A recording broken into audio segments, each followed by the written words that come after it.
Hello प्यारे बच्चों, मैं हरकिशन। जैसा कि आप सभी जानते हैं, मैं एक फिजिक्स टीचर हूँ और हम नीट और जेई मेंस का जो एग्ज़ाम है 2026 में होने वाला है उसकी तैयारी कर रहे हैं। तो हमारे पास एक जेई मेंस का क्वेश्चन है जिसमें स्टेटमेंट गिवन है, two simple pendulums having lengths L1 and L2 with negligible string mass undergo angular displacement theta 1 and theta 2। जो हमारा सिंपल पेंडुलम वाला जो टॉपिक होता है ये इस तरह से गिवन है। एक ये है, एक ये वाला है। दोनों की जो लेंथ है वो L1 और L2 है। फ्रॉम देयर मीन पोजीशन, तो हमने उनको इस तरह से डिस्प्लेसमेंट दी है थीटा 1 और theta 2 from their mean positions. If angular acceleration of both pendulums are same, दोनों की जो एंगुलर एक्सेलरेशन है अल्फा वो क्या है, सेम है।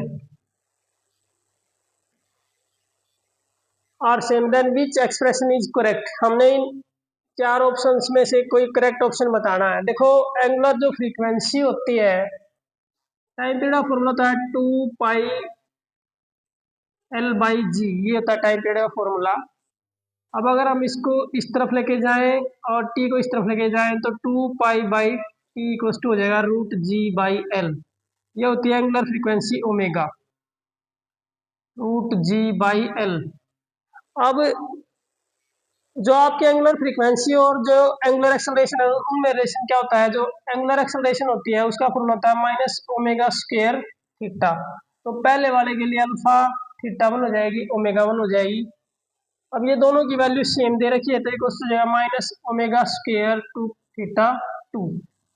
दोनों की वैल्यू सेम दे रखी है, माइनस से आपका माइनस क्या हो गया, cancel. Alpha 1 equal to alpha 2 हमने किया है। अब हम ओमेगा का स्क्वायर करेंगे तो पहले वाले केस में हमारे पास आ जाएगा g/L1 इंटू थीटा 1 और राइट साइड आ जाएगा g/L2 इंटू थीटा 2। हमने ओमेगा का स्क्वायर किया है तो ओमेगा फर्स्ट की एंगुलर फ्रीक्वेंसी में यहाँ L1 आ जाएगा, g की वैल्यू दोनों के लिए सेम हो जाएगी। ω2 में हमारे पास √g/L2 हो जाएगा।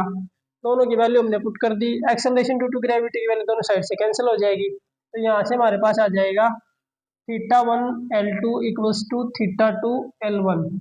अब ये रिलेशन हमारा कौन सा है, थीटा 1 इंटू L2, तो ये ऑप्शन ए आपका करेक्ट रहेगा। Theta 1 into L2 equals to theta 2 into L1। ये कोई बहुत ज़्यादा मुश्किल क्वेश्चन नहीं था। Thank you, have a nice day.